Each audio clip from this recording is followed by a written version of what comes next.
복이란 무엇이며 누가 복 있는 사람이라고 말씀하고 있습니까? 성경에 보면 복이라는 단어가 참 많이 등장합니다.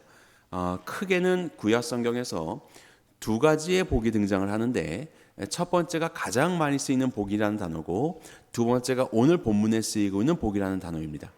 첫 번째 복은 아브라함을 부르실 때 복의 근원으로 삼으신다라고 할 때 쓰는 복입니다. 이것은 원어로 바라크라고 하거든요. 바라크. 이 바라크라는 복이 구약 성경에만 거의 400여 회가 넘게 사용이 되고 있습니다. 바라크라는 것은 복이라는 뜻이 있고, 그것의 두 번째 뜻은 무릎 꿇다라는 뜻이 있습니다. 무릎 꿇다.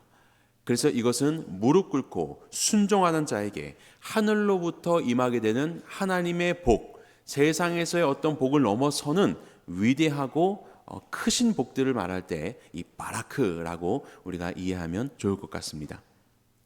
그런데 이제 오늘 본문은 이 바라크가 아니라 아쉐리라는 그 단어를 사용하고 있는 두 번째 복입니다. 이 단어는 한 40여 회, 한 10분의 1밖에는 사용이 되지 않는 단어인데, 그래도 구약에서 자주 등장하고 있는 단어입니다. 이 복이라는 것은 복, 그리고 두 번째 의미가 있다면 행복입니다. 행복.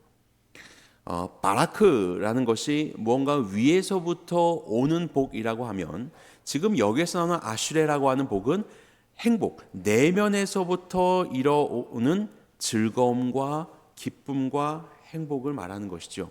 물론 우리 성도들에게 있어서 이 행복의 근원은 무엇이겠습니까? 하나님께로부터 오는 복이 있기 때문에 그 복이 내 안에 있어 누려지면서 우리의 마음의 기쁨으로, 행복으로 드러나는 그런 복이 되는 것이겠죠. 자, 오늘 본문은 바로 이 행복을 말하고 있습니다. 복 있는 사람은 악인들의 꾀를 따르지 아니하며 죄인들의 길에 서지 아니하며 오만한 자들의 자리에 앉지 않는다. 자, 이렇게 시편을 시작하는 그 150편이나 되는 이 시편에 가장 먼저 선언되는 복 있는 자의 선언을 읽으시면서 여러분들은 어떤 생각이 드십니까? 내가 이러한 자다라는 생각이 드십니까? 아니면 내 삶을 가만히 보니까 노력은 했는데 악인들의 꾀를 따를 때가 있고 하나님이 기뻐하시지 않는 생각들을 할 때가 있는 거죠. 죄인들의 길에 설 때가 있고 오만한 자들의 자리에 함께 앉아 있을 때가 있지는 않았던가. 그래도 성도로서 조금 더 선하게 살아보려고 우리는 노력을 하지만, 사실은 우리의 삶에 가만히 뒤돌아보면 바로 이와 같은 모습들이 여전히 우리의 삶에 관찰이 될 때가 있는 것이죠. 그렇다면 우리는 정말로 복 있는 사람이 맞는가? 이 말씀을 읽으면서 더 이렇게 살기 위해서 애를 씀으로 인해서 복이 있는 사람으로 되려 한다면 그것은 아마 실패해버리고 말 것입니다. 그것은 언제나 우리의 삶에서 경험되는 우리의 결과이지요. 정말로 복 있는 사람은 누구인가? 그것은 바로 히브리서에서 이렇게 소개합니다. 자, 26절, 27절 여기 나온 대로 함께 읽어보겠습니다. 시작. 이러한 대제사장은 우리에게 합당하니 거룩하고 악이 없고 더러움이 없고 죄인에게서 떠나 계시고 하늘보다 높으시니라. 그가 단번에 자기를 드려 이루셨습니다. 여기에 한 분이 소개됩니다. 그분은 대제사장이라는 직분을 가지셨습니다. 그분은 우리에게 합당하니 합당한 대제사장입니다. 실상 대부분의 대제사장은 자기들도 죄인이었기 때문에 자기의 죄를 위해 그것을 씻는 제사를 드리고 백성들을 위해서 제사를 드리는, 그리고 그것은 매일매일 드려야 하는 아주 그 순간에 그런 어떤 제사의 효력을 가지고 있었던 대제사장의 일이었다면, 이 대제사장은 우리에게 합당하신 분인데 그분은 거룩하고 악이 없고 더러움이 없고 죄인에게서 떠나 계시고 하늘보다 높이 되신 이라. 이 땅을 살아가는 연약한 죄인들과는 전혀 다른 존재로서 완전히 구별되어 있는 거룩한 분으로 소개되고 있습니다. 이분이 누구십니까? 예수 그리스도십니다.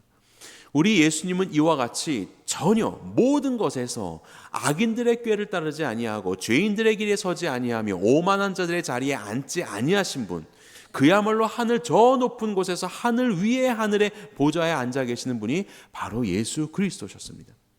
그런데 그분이, 그 완전히 정결하신 바로 그분이 단번에 자기를 드려 이루셨습니다. 단번에 자기를 드렸다는 것은 죽음 가운데 내어주셨다는 것입니다. 왜요? 아무 죄가 없었던 그 자리를 벗어나 우리와 같은 죄인의 자리에 오셔서 우리의 모든 죄를 대신하여 십자가에 돌아가신 것입니다. 그의 단번에 드려지심으로 인하여서 온전한 대제사장의 이 사역을 통해 우리는 누구든지 예수 그리스도를 믿는 자마다 죄의 사함을 받고 예수님께서 우리를 위해서 이뤄놓으신 죄사함의 길을 통하여서 하나님의 의인이 되는, 하나님의 자녀가 되는 이 길이 열리게 된 것입니다. 이것이 바로 예수님이 하신 일이에요. 복 있는 사람은 누구냐? 이 세상에 복 있는 사람은 아무도 없습니다. 오직 예수 그리스도만 유일하게 복 있는 분이셨는데, 그분이 우리를 위해서 자신을 주심으로 인하여서 당신이 가지신 그 자리를 우리에게 허락하시는, 바로 그런 생명의 자리를 허락하시는 일에 우리를 초대하신 것입니다. 그래서 신명기 33장은 이렇게 이야기합니다. 이스라엘이여, 너는 행복한 사람이로다. 여호와의 구원을 너같이 얻은 백성이 누구냐? 여기에서 나오는 행복이라는 말도 아쉐레라고 하는 이 복 있는 자라는 복과 똑같은 말을 쓰고 있습니다. 어떻게 행복한 사람이 될 수 있느냐? 여호와께서 너희를 구원하셨기 때문에 네가 비로소 이 복을 얻게 되었다. 내가 그와 같은 행동을 해서가 아니라, 내가 다른 나라들보다 더 뛰어나게 무언가를 만들어서가 아니라, 여호와께서 너를 구원하셨기 때문에 너는 행복한 사람이 된 것이다. 이것이 바로 우리의 이야기 아닙니까? 우리가 행할 수 없었던 바로 그 일들을 예수 그리스도께서 죽으심으로 당신의 의를 우리에게 전가시켜셔서 우리가 비로소 진정으로 행복한 자가 되게 된 것입니다. 부활하셔서 우리의 주인이 되시고 이 모든 일을 이루시며 우리의 삶을 살피시고 함께 하시는 예수 그리스도를 묵상할 때마다 이것이 얼마나 우리의 마음에 감동이 되는지 모릅니다. 우리는 아무리 지금도 알아도 애를 써도 이 죄인들의 길을 떠나는 것이 어려울 때가 얼마나 많이 있습니까? 그런 적 없다고 생각하십니까? 아니요. 주님의 말씀은 단순히 살인하지 말라가 아니라 형제에게 미워하는 마음을 품은 자마다 살인하는 자라고 말씀하셨습니다. 이거 어떻게 하시겠습니까? 단순히 살인하지 말라가 아니라 원수를 사랑하라고 말씀하셨습니다. 어떻게 하시겠습니까? 우리는 이와 같이 하나님의 말씀을 온전히 지킬 수 없는 죄인들이었는데 예수 그리스도를 믿음으로 인하여서 주님의 자녀가 되었습니다. 그래서 우리는 행복한 사람들이죠. 진정으로 복 있는 자가 된 것입니다. 이 복을 누리는 우리가 되었으면 좋겠습니다. 자, 본문의 2절입니다. 오직 여호와의 율법을 즐거워하여 그의 율법을 주야로 묵상하는도다. 이것이 바로 복 있는 사람의 모습이라고 합니다. 우리는 이렇게 살지 못하였습니다. 하지만 주께서는 우리를 복 있는 자라고 예수님을 통해서 말씀하셨고, 그 은혜를 힘입은 자들은 용서받은 탕자의 마음을 가지고 주의 율법을 즐거워하는 자들로 바뀌게 됩니다. 주님의 말씀이 감사하게 되고 사랑스럽게 되는 것이에요. 성경 말씀이 무엇을 말합니까? 예수 그리스도를 말하고 있지요. 우리의 죄악과 예수 그리스도의 의로우심과 그분이 우리 위해서 무슨 일을 하셨는지를 말씀하고 있는 것이 바로 성경의 증언입니다. 그래서 성경을 읽을 때마다 우리는 감사하게 되는 것입니다. 감격하게 되는 것입니다. 주님을 더욱더 사랑하게 되는 것이지요. 성경을 읽는 의무 속에서 읽다 보면 우리가 놓쳐버릴 때가 많지만, 정말로 마음을 열어서 한 구절 한 구절을 묵상하시다 보면 그 한 구절 속에 녹아있는 나를 향한 하나님의 심정들을 발견하게 됩니다. 이 한 구절 한 구절 속에서 드러나고 있는, 폭로되고 있는 나의 죄악됨이 읽혀지게 됩니다. 그러면서 우리는 더욱더 감사하게 되는 것이죠. 그래서 여호와의 말씀을 즐거워합니다. 즐겁다는 것이 무엇이에요? 바로 그 대상으로부터 기쁨을 얻는다라는 뜻입니다. 여호와의 말씀을 읽는 것에서 기쁨이 얻어지는 삶, 이것이 바로 성도의 삶입니다. 그리고 그의 율법을 주야로 묵상하는도다. 낮이나 밤이나, 또 우리의 인생의 환경이 낮과 같이 아무 일이 없을 때나, 아니면 많은 일들이 일어나서 참으로 분주하고 힘겨운 그런 암흑과도 같은 때에나 주야로 어느 때든지 우리는 하나님의 말씀을 묵상합니다. 묵상하다라는 말은 하가라는 말인데 이것은 읊조리다라는 뜻입니다. 중얼중얼 읊조리는 것이에요. 왜 읊조립니까? 뭐 발음 연습하려고 하는 겁니까? 아니잖아요. 하나님의 말씀을 계속해서 읊조림으로 내가 듣고 마음속에 간직하기 위해서 읊조리는 것입니다. 마치 소가 되새김질 하듯이. 되새김질을 왜 합니까? 입이 심심해서 하는 것 아니잖아요. 소화하려고 하는 것입니다. 이미 먹은 그것을 더 잘 소화하기 위해서 되새김질을 하는 것이죠. 왜 말씀을 이토록 읊조리면서 묵상하는가? 소화하려고. 단순히 이 말씀을 말하는 소리를 내는 것뿐만 아니라 마음속에 그냥 간직해 버리고 저장해 두는 것일 뿐만 아니라 이 말씀을 소화해서 내 삶을 통해서 이것이 흡수되고 이것이 영양분이 되어서 오늘의 하루를 살아가면서 이 말씀이 힘이 있는, 말씀으로 인한 선택과 말씀으로 인한 길을 걸을 수 있는 그러한 소화된 힘을 얻기 위해서 우리는 말씀을 묵상하는 것이죠. 결국 이 말씀이 문자에서, 마음에서 우리의 삶의 현장으로 새겨지고 보여져야고 실천되어야 한다는 것을 우리는 알 수 있습니다. 이것이 바로 의인들의 삶이에요. 자, 그러면 우리는 한 가지 질문해 볼 수 있습니다. 행복이라고 하지 않았습니까? 그런 행복감은 굳이 복 있는 사람이라고 하는 이 성도가 아니어도 가능한 것 아닙니까? 이런 행복은 악인들도 사실은 행복하지 않습니까? 그들이 가지고 있는 것들로, 그들이 추구하는 것들로 오늘도 나보다 더 행복을 누리고 있는 것 같은데요? 라는 생각이 우리 안에 들지 않습니까? 그런데 무언가 차이가 있는 것 같습니다. 자, 2번을 보겠습니다. 복이 있는 사람의 복은 어떻게 공급되고 유지됩니까? 자, 본문의 3절 말씀 우리 함께 다시 한번 읽어보겠습니다. 시작. 그는 시냇가에 심은 나무가 철을 따라 열매를 맺으며 그 잎사귀가 마르지 아니함 같으니 그가 하는 모든 일이 다 형통하리로다. 여기에 나오는 이 의인, 진정으로 복 있는 사람은 시냇가에 심겼다라고 합니다. 이것은 수동태인데요. 심겨졌다. 그래서 그곳에서 이제 이 물, 생명수를 흡수하며 살아갈 수 있는 나무가 되었다라고 이야기를 합니다. 이것이 복이 있는 사람의 모습이에요.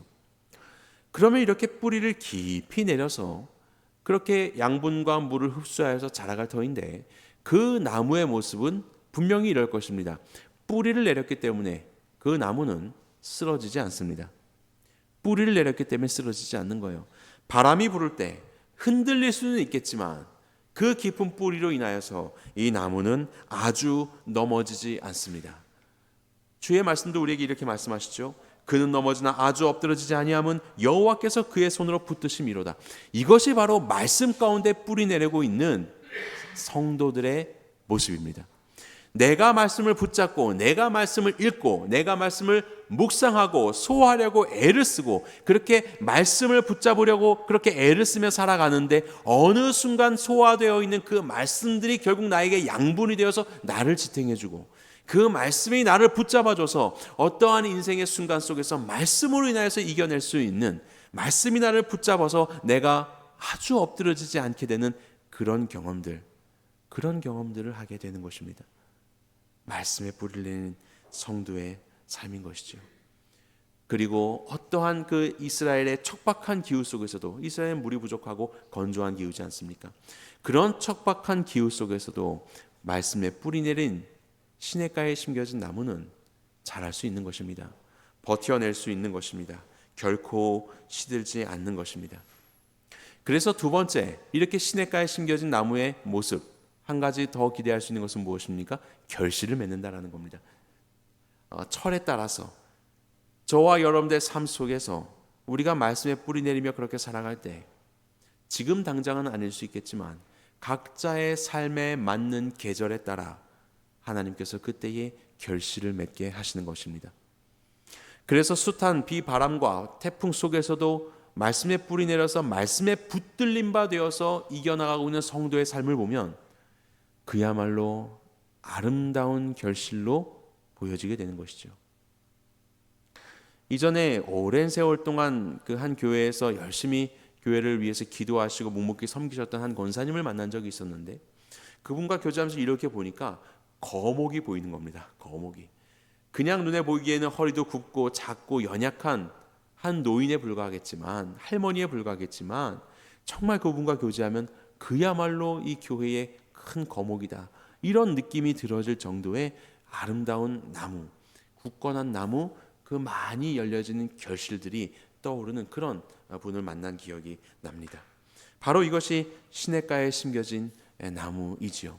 그가 주의 말씀을 사모하며 주님 안에 거함으로 인하여서 나는 포도나무여 너희는 가지라. 그가 내 안에 내가 그 안에 거하면 사람이 열매를 많이 맺나니 나를 떠나서는 너희가 아무것도 할 수 없다라고 하신 이 말씀처럼 주님 안에 거했더니 결실이 맺어지는 것입니다. 저마다의 때에 따라서 여러분들의 인생 속에서 그 일시가 언제인지 우리는 알지 못하지만 어느 순간 그 모든 시간을 지나고 나니 우리의 모습 속에 그 결실이 보여진다면 세상의 그 어떤 것도 비교할 수 없는 정말로 보석과도 같은 결실 아니겠습니까? 그가 하는 모든 일이 다 형통하도다라고 말씀하셨습니다. 형통하다는 것은 주님과의 동행을 말하고 있는 것이죠. 하나님과의 동행하는 삶. 그래서 그러한 성도의 삶을 볼 때에 그의 성품과 그의 인격과 그의 모든 사랑과 그의 말에서부터 정말로 주님을 사랑하는 자다운 아름다운 말들이 나타나고 모습들이 보여지는 그런 결실함이요. 이 얼마나 멋진 성도의 모습입니까? 바로 그러한 모습으로 오늘도 지어지는 여러분들 되시기를 간절히 바랍니다. 이것이 바로 시냇가에 심겨진 나무의 모습입니다. 여러분들의 삶의 힘은 무엇입니까? 여러분들의 삶의 원천은 무엇입니까? 시냇가에 심겨졌지만 여러분들의 뿌리는 물로 가지 아니하고 여전히 세상에 있는 다른 것들을 더 탐하기 위하여서 뿌리를 내리고 있지는 않습니까? 정작 시냇가에 심었는데 말씀을 가까이 하지 못하고 있는 삶을 살고 계시지는 않습니까? 다른 것들을 향하여 있는 뿌리를 거두시고 말씀으로 하나님의 생수를 향하여서 여러분들의 뿌리를 내리시기를 주님의 이름으로 간절히 축원합니다. 3번 보겠습니다. 참된 복이 필요한 사람들은 누구입니까? 바로 여기에서 이제 악인의 행복의 그 실체가 드러나게 됩니다. 자, 4절부터 6절입니다. 악인들은 그렇지 아니하며 오직 바람에 나는 겨와 같도다. 뿌리를 내리지 못하였으니 겉모습은 아무리 화려하고 무언가 여기도 해보고 저기도 해보고 이런저런 세상에서 말하는 행복을 찾아서 이것저것을 다 뿌려놓고 분주하게 살아갔지만 바람이 부는 순간 온전히 뿌리 내리지 못함으로 인해서 다 날아가 버리더라. 그것을 마치 곡식의 껍질과도 같이 겨와 같이 날아가더라 라고 그렇게 표현을 하고 있습니다. 그러므로 악인들은 심판을 견디지 못하며 죄인들이 의인들의 모임에 들지 못하리로다 라고 이야기합니다. 이것이 악인들의 모습인 거예요. 1절에 보게 되면 악인이 나오고 죄인이 나오고 오만한 자가 나옵니다. 여기에 악인은 법정에서 유죄 판결을 받은 자라는 뜻입니다. 법정에서 유죄 판결을 받은 자. 여전히 하나님의 말씀 앞에 율법을 어기며 살아가는 자. 하나님의 말씀과는 다르게 살아가는 자들, 그래서 이미 유죄라고 판결된 자들, 저와 여러분들의 모습이지 않았습니까? 바로 그런 상태에서 여전히 머물고 있는 자들이 악인입니다. 죄인들은 길에서 벗어난 자들, 하마르티아에서 온 건데요, 길에서 벗어난 자들, 하나님의 뜻에서 벗어난 자들, 이것이 바로 죄인입니다. 오만한 자는 조롱하는 자, 이런 뜻입니다. 하나님에 대해서 조롱하는 자, 하나님의 말씀에 대해서 조롱하는 자, 이러한 자들이 오만한 자예요. 바로 이러한 자들은 바람에 나는 겨와 같이 어떠한 세상의 풍파가 있을 때 그들은 온전한 뿌리가 없기 때문에 날아가 버릴 수밖에 없다. 그들의 삶의 원리와 그들의 삶의 원천은 주의 말씀이 아니라 세상의 유행, 자기의 경험, 세상적인 힘에 불과하기 때문에 그런 것이죠. 그들의 삶을 한번 생각해 보십시오. 당장은 정말로 무엇인가 든든해 보이고 오히려 흔들리지 않을 것 같은 평안한 모습처럼 보이지만 사실 그들의 삶은 진리에 있다 있지 않기 때문에 이것이 과연 옳은 것인가? 이렇게 사는 것이 정말로 맞는 삶인가? 그리고 이것이 정말로 죽음 이후에 우리에게 하나님의 나라를 가져다 줄 수 있는 영원한 행복에 있다는 삶인가? 바로 이러한 질문에 대해서 온전히 대답할 수가 없는 것이죠. 그저 내가 열심히 했으니 나는 더 나은 삶을 사는 것 같고 상대적으로 남들보다도 더 무언가를 가지고 있으니 이 길이 맞을 거야 라고 이야기하지, 이것이 진리라고 이야기할 수 없는 바로 그러한 것이 이들의 현실이지 않겠습니까? 기준이 없고 내일 일을 모르기 때문에 두려울 수밖에 없는 것이 악인들의 삶입니다. 그래서 더 분주한 일들 속에서 그럴듯한 자신들의 삶에 이루어 놓은 성과 속에 그저 생각들을 가둬두고 그 너머를 생각하지 않죠. 마치 복잡한 일이 있을 때 해결하기 힘드니까 술 한 잔 기울이고 거나하게 취해버리는 겁니다. 적어도 그때만큼은 잊을 수 있기 때문에. 하지만 그렇게 취한다고 해서 문제가 없어지는 것은 아니죠. 심지어는 계속해서 그러다 보면 문제는 더욱더 눈덩이처럼 불어나 버리고 말 것입니다. 그것은 참다운 해결이 아닙니다. 그것처럼 세상에 있는 많은 사람들은 그 너머에 진리에 대한 생각을 하기가 너무나도 힘들기 때문에 그저 그 분주함 속에서 잊어보려고 회피하면서 나는 괜찮아, 내가 옳아, 내가 더 많은 것들을 가지고 있어 속에서 머무르고 있는 것이죠. 생각해보면 얼마나 두려운 인생입니까?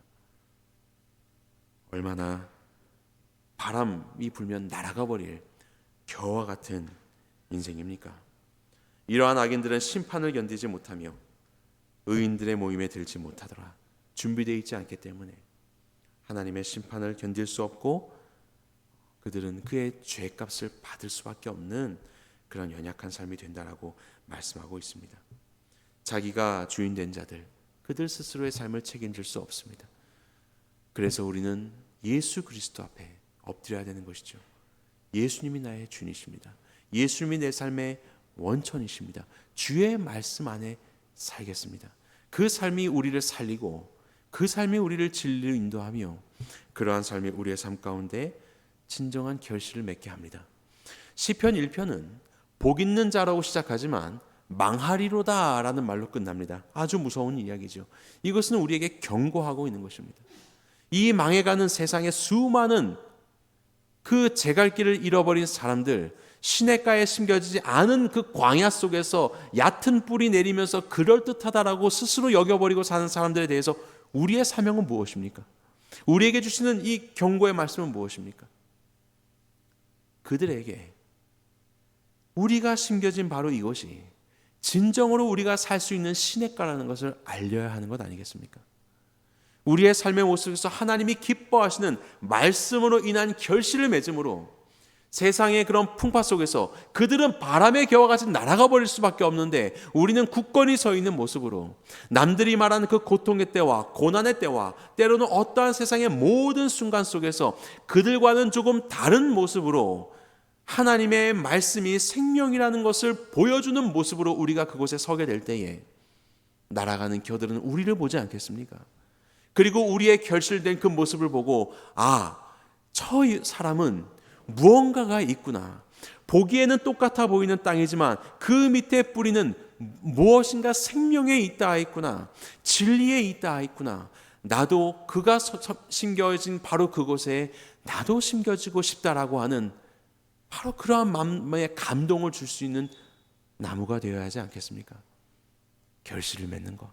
그래서 오늘날에 우리는 단순히 우리도 복 있는 자가 되었다라고 해서 끝나는 것이 아니라 더욱더 복 있는 자로서 주의 말씀을 즐거워하며 주야로 묵상하여 하나님이 기뻐하시는 삶의 결실을 하나님의 말씀을 소화하여 주님의 말씀으로 살아가는 자의 모습을 오늘도 살아가야 할 것입니다. 왜요? 나를 위해서가 아니라 아직도 시냇가에 심어지지 못한 세상의 많은 영혼들을 위해서 그리고 이 길이 진정으로 생명의 길이라는 것을 그들에게 증거함으로 저들도 우리와 같이 참된 복을 누리게 하는 데에 쓰임받는 주님의 거룩한 시냇가에 심겨진 나무가 되시기를 주님의 이름으로 간절히 축원합니다.